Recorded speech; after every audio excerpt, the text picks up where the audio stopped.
Assalamualaikum warahmatullahi wabarakatuh. Pindah agama karena masalah sholat. Ada video tampil seorang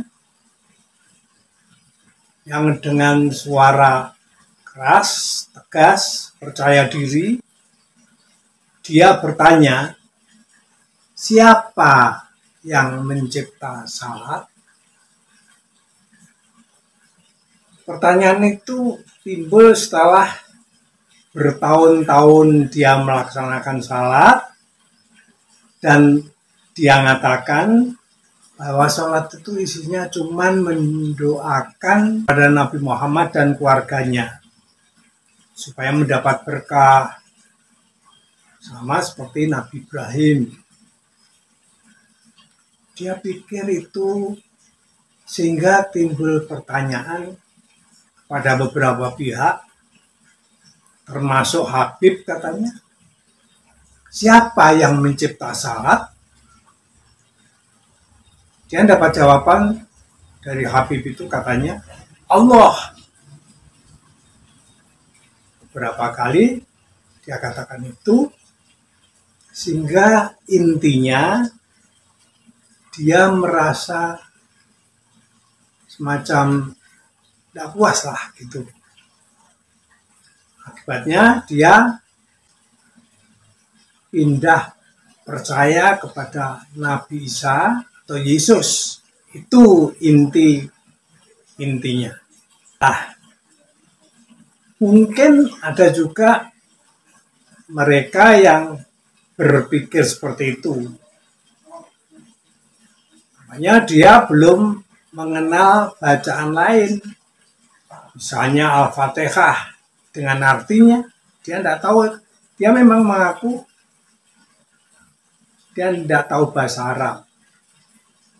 Padahal video sebelum ini justru saya tegaskan Al-Fatihah itu keajaibannya tidak ada yang menandingi di dunia ini. Karya perorangan atau siapapun. Ikuti video ini. Tapi dia tidak tahu. Jadi karena tidak tahu itu, dia pindah agama. Masalah pindah agama karena salat, itu memang ada dua kemungkinan akibatnya. Satu, benar. Karena dapat petunjuk dia, mendapat hidayah.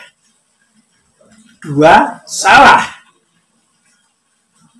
Karena dia tidak dapat hidayah. Itu tersesat. Ada dua kemungkinan itu. Benar itu bagaimana? Benar kalau ajaran salatnya itu bukan dari Nabi atau Rasul. Tapi hanya pekarangan pengikutnya. Lalu dia pindah ke ajaran yang mencontoh nabinya. Itu benar itu. Nomor satu. Nomor dua bisa jadi salah, tersesat itu. Karena dia meninggalkan ajaran salat yang dicontohkan oleh Nabi Rasulnya ke ajaran salat yang bukan dari Nabi. Itu tersesat itu. Seperti orang tadi itu kan salatnya Nabi Isa, Nabi Yesus itu Isa itu juga sujud. Wah, perhatikan itu nanti di video lain. Tentang Yesus sujud itu ada di dalam Bible dan sudah saya utarakan, ikuti video nomor 14 kali itu. Ajaran salat dalam Islam itu berdasarkan Quran dan hadis, sunnah. Banyak ayat di dalam Quran yang menyebut betapa pentingnya salat, disebut juga ruku, sujud, itu ada dalam Quran. Tapi bagaimana pelaksanaannya itu berdasarkan sunnah atau hadis. Jadi mencontoh Nabi, dilarang mengarang, menambah, mengurangi salat karena menyangkut masalah gaib. Nah, hadis itu banyak, derajatnya pun berbeda-beda. Ada yang betul-betul kuat dari Nabi, ada yang diragukan, ada yang memang diketahui palsu dari Nabi, ada. Itu dikumpulkan oleh para fuqaha, ahli fikih. Maka di dalam ilmu fikih artinya memahami, paham, itu di sana ditampilkan ajaran salat.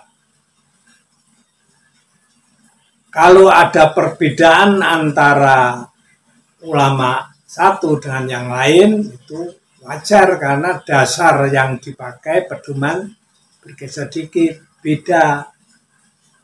Selama perbedaan itu bukan masalah serius, maka apa-apa itu.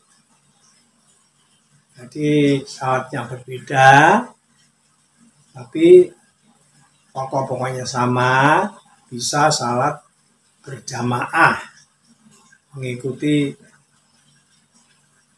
apa yang dia yakini. Mungkin berubah pada setelah beberapa tahun, dia baca, terus menemukan merasa lebih kuat, dia berpindah. Itu banyak yang begitu kalau memang ilmunya tumbuh dan berkembang. Ada yang punya paham berbeda-beda paham ya. Ini terus para nabi itu tidak hanya yang disebut dalam Quran 25 kan, banyak nabi. Maka ada nabi yang di dalam salatnya hanya berdiri dan angkat tangan.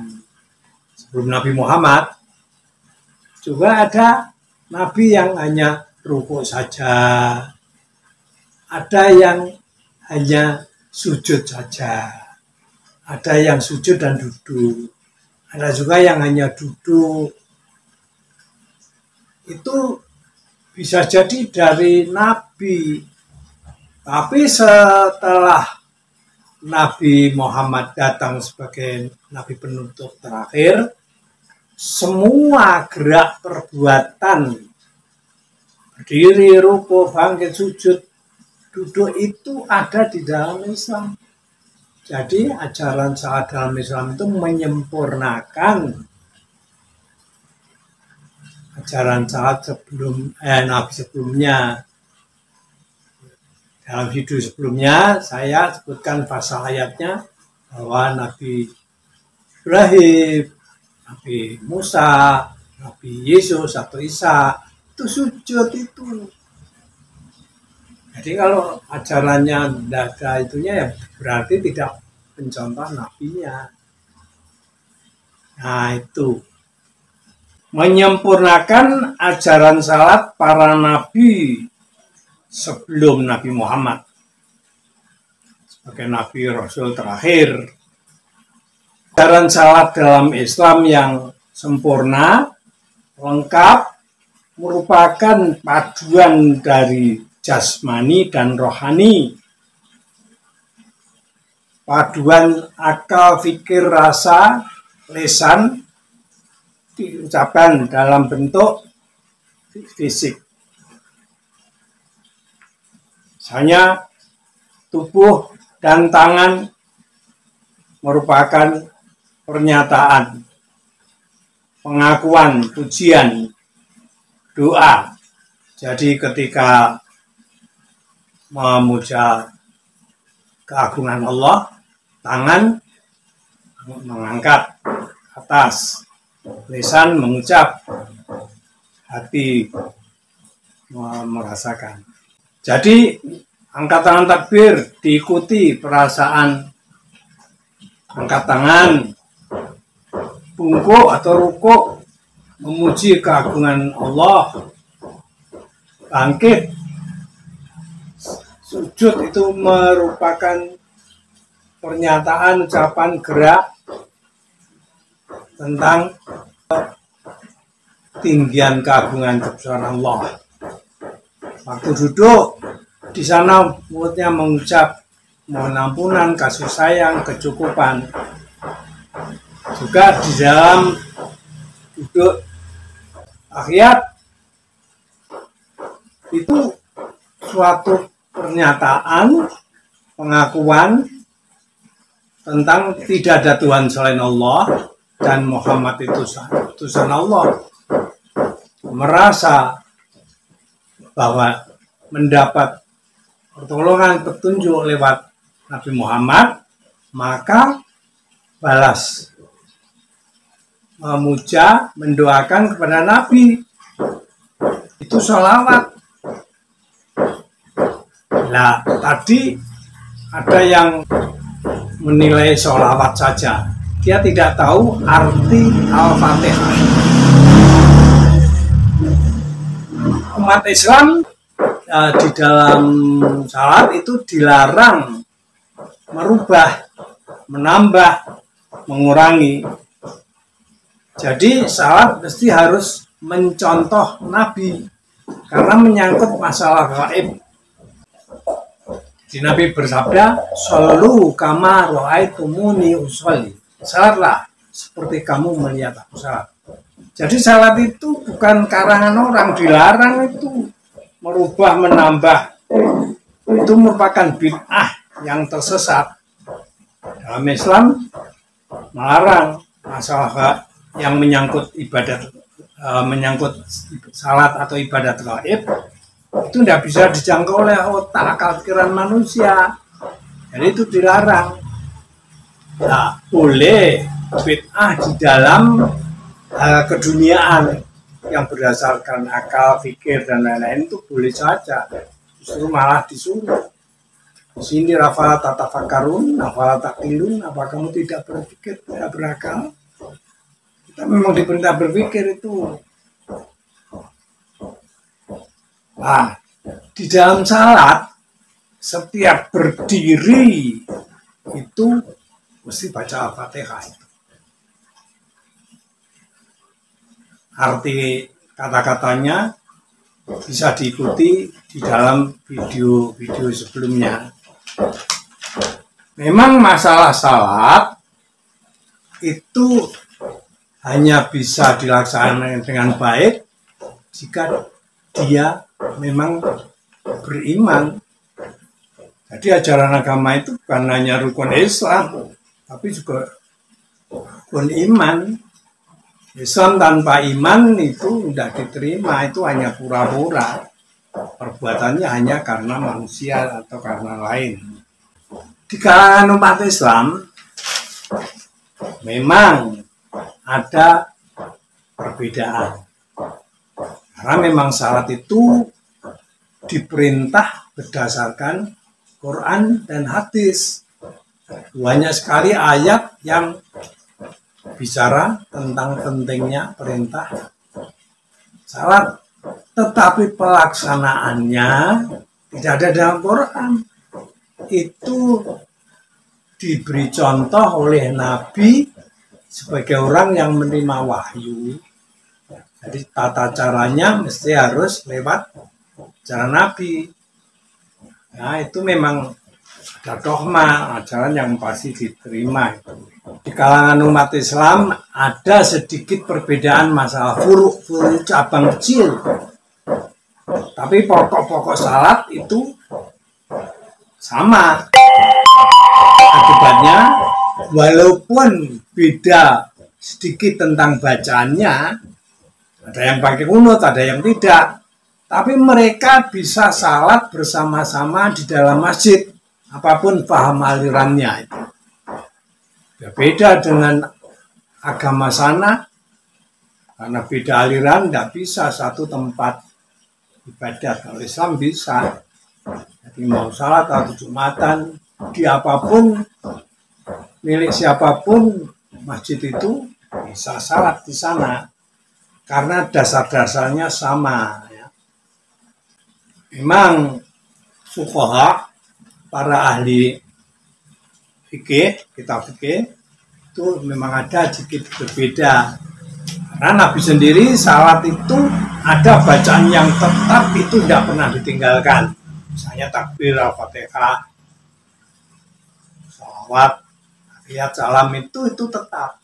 Tapi ada bacaan di dalam salat yang Nabi kadang-kadang berbeda ucap yang dibaca. Itu karena sekian tahun Nabi mengalami situasi keadaan yang berbeda-beda.